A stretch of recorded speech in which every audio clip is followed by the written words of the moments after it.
All right, ladies and gentlemen, this is our sixth presentation.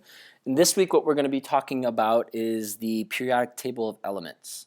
All right, last week we started talking about how to draw simple atoms, and I started talking a little bit and dropping hints about um, how you can draw a perfect atom or the right way to draw an atom based off of looking at the periodic table of elements. And so this week, what we're going to do is we're going to go over and talk about what kind of information can you gather just by looking at the periodic table of elements. So the periodic table of elements looks something like this. Now this one's color-coded, just like the one on the wall is, that you can see. I like the way this one is color-coded a little bit better. Now at your table, you will also find a blank periodic table, right? And obviously, if you're not listening to this right now, you're probably just seeing this screen right now. I have no idea what I'm talking about, and you're going to miss out on a lot of information, things that you will be on the quiz that I might not mention again in class. All right, so it's really, really important that you are listening to this, and if you don't have headphones, that you are listening to this at home. Right, as you're going through. Because what we're going to do is we are going to draw on that periodic table. Right, we're going to color code it very similar to the way it looks right here. So that way you have an idea what it looks like. And we're going to then tape that into our notebook, and that's going to be used as one of your notes. So today, a lot of our notes are going to be on that blank periodic table and also on your notebook. So I'll talk to you about when you should be starting to draw on this versus be writing on your notebook. But the idea is this, and people always ask me, the first question they always ask me about this is, do we have to memorize this? And the answer is no. All right? There's no way you will need to memorize this. I don't think any teacher will. No teacher of mine. I have a chemistry degree, and I've never had a teacher say you have to memorize this. I don't even have it memorized. All right? But I can gather and I can tell you tons of information about it. For example, I can look right here really quickly look at bromine, and I can tell you right away that it has 35 protons, it has 35 electrons, it is a nonmetal, it's a liquid at room temperature.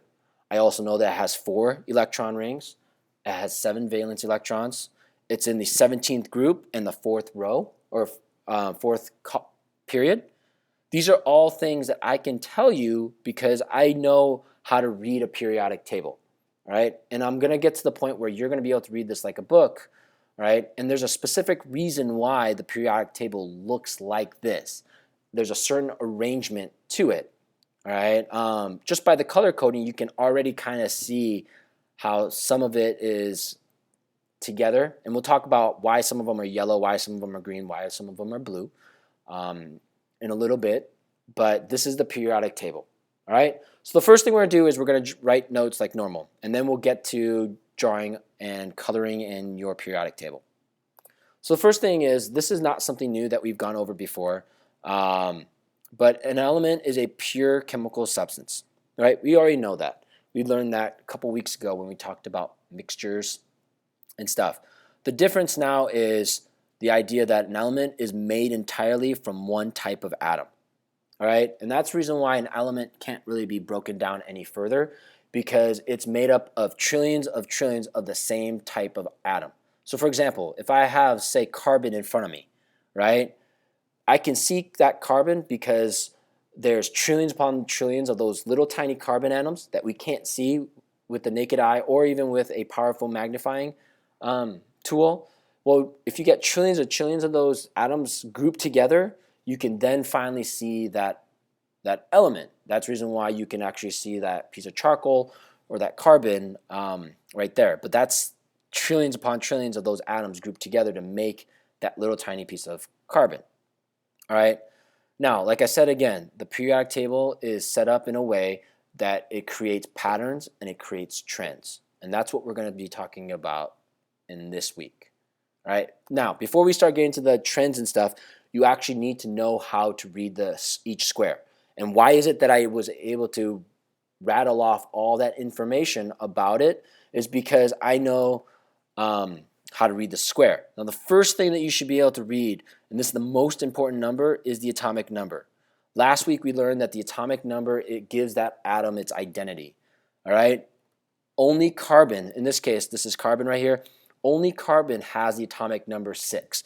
No other atom has that. That's the reason why it gives its identity.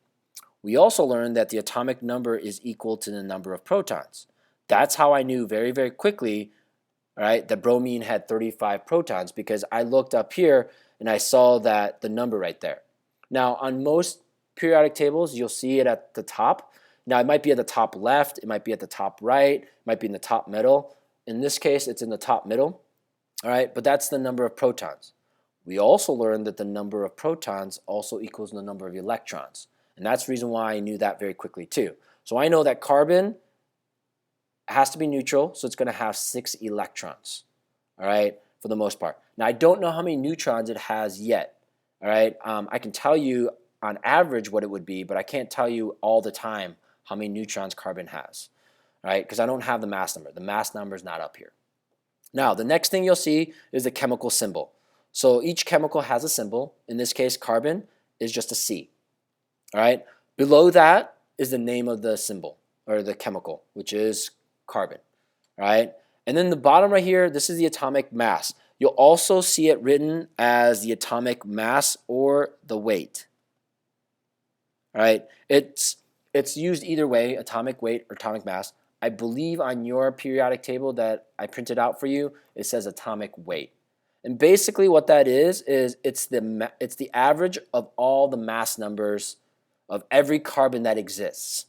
Okay? In this case right here. Now on yours it probably says something like 12.01 or something like that. I just rounded it. So if the number is a little different, that's because I rounded it. All right? But it's basically saying that on average carbon is usually carbon 12. Right? Now there's carbon 13s, there's carbon 14s, and so on. But on average, most of the carbon that's found on Earth is carbon 12. So in reality, most carbon has 6 protons, 6 electrons, and 6 neutrons. Right? But I can't tell you specifically it's always going to have 6 neutrons because there's isotopes of carbon. All right? Now, there's also color coding that's going to happen. All right, now on yours it's black and white. So the first one is this. Since it's black and white, most color coordinated ones will have the chemical symbol colored, and that chemical symbol colored tells you the state of matter, whether it's a solid, a liquid, or a gas. And by the way, if you're sitting there going, "Do I need to draw this?" The answer is yes. You have to draw this.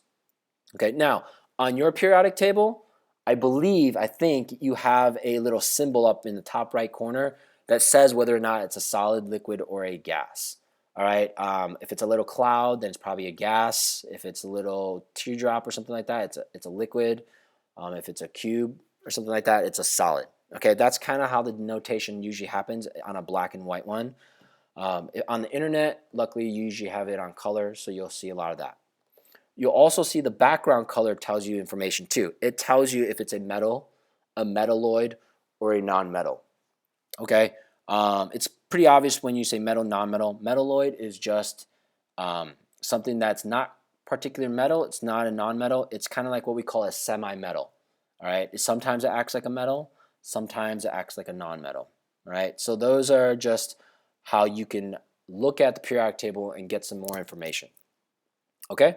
So now let's, before we get to the actual periodic table, another thing too that as a reminder is this.